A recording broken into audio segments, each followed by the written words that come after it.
Hello my good people, mambo vipi? Mko poa? Nawapenda sana jamani, mnaendeleaje? Asanteni sana kwa kusubscribe, kushare, kucomment, kulike. Mungu our bless, Wanasema God our bless.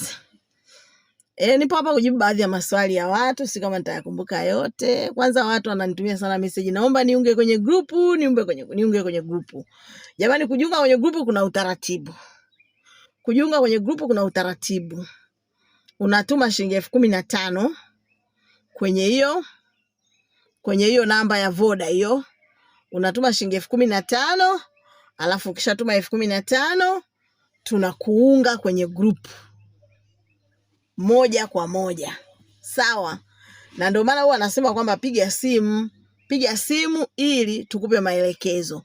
Unatuma 15,000 kwenye hiyo namba ya M-Pesa, alafu tunakuunga. Sisi tutakuona huko, alafu tutatujulisha. Tunakuunga kwenye grupu, tunaanza darasa. Sawa? Swali la kwanza ambalo nimelipata kuhusiana na mafua. Alafu la pili nimepata swali kuhusiana na vidonda vya macho. Vidonda vile vya macho vinavyowapata kuku kwenye macho. Nilitaka nilijibu pamoja hili swali kwenye mafua na vidonda vya macho. Vidonda vya macho kwenye kuku kwanza usababishwa, yawezekana ni kwamba haujawapa chanjo ya ndui.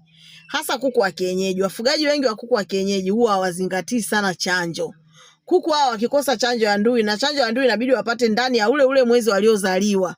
Ukivusha tu wanaanza kuota vile vidonda. Lazima uwape chanjo ya ndui. Lakini wakishapata huo ugonjwa, hauna tiba maalum, utahangaika tu na antibiotiki huku na huku, na baadaye utawaosha vidonda vile na maji ya chumvi ya uvuguvugu.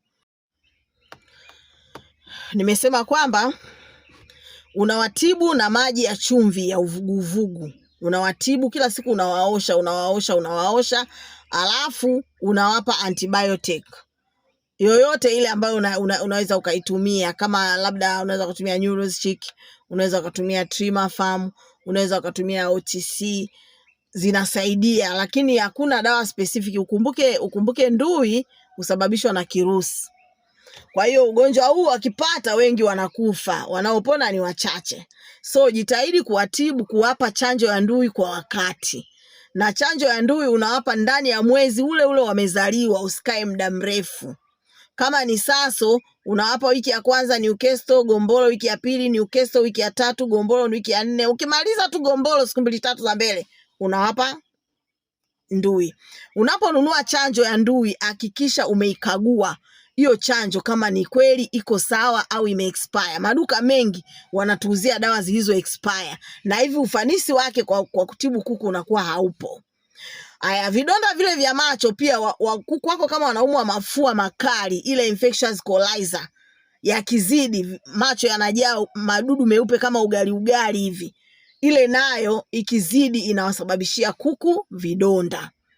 Kwa hiyo nayo ukiona kuku wako ameanza anakoroma, ameanza kupata maugali, unamshika, unamtoa ule uchafu wa kwenye macho, unamsafisha yale macho na maji ya uvuguvugu yenye kachumvi kwa mbali, unamsafisha vizuri, alafu unampa antibiotic pamoja na hiyo dawa ya mafua.